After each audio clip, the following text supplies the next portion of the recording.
Euro against US dollar this week has risen in value, and we can see the week started with this indecision candle, reaching 1.15847. It had problems reaching levels above this area of resistance for several days. We can see that, and finally by the end of the week on a Thursday, the price finally made a bullish breakout, going above this area of resistance and reaching very close to 1.166. And on a Friday, the price has retraced back down, and we can see where the price is currently at 1.16214, a support level. Weekly time frame shows us it is a recovery from this area of support 1.148, where the previous week has reached and recovered and retraced back up. This week the price continues to rise in value, and we can see where the price is currently. What we can expect currently it looks that the euro is in the recovery mode against the US dollar, and there is potential that the price will continue to rise in value.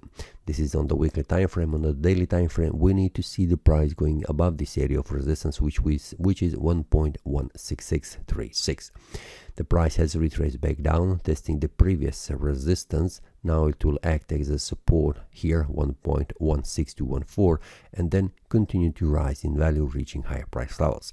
When the price makes a bullish breakout above this area of resistance, it will open the price to reach higher price levels, and that means first of all this area here, where the price had problems reaching higher price levels. So 1.1171 is the target if the price makes a bullish breakout above this area of resistance.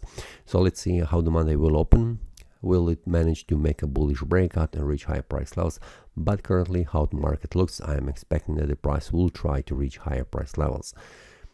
I will follow the market when the price makes a bullish breakout above this area of resistance, so feel free to check the link below in the description and join other traders if you would like to receive these updates inside the premium analysis. That's all for this week. See you next time, and happy trading. That is all from today's analysis. I hope you enjoyed.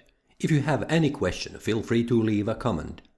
If you like the analysis, click the like button and subscribe. See you next time, and a happy trading.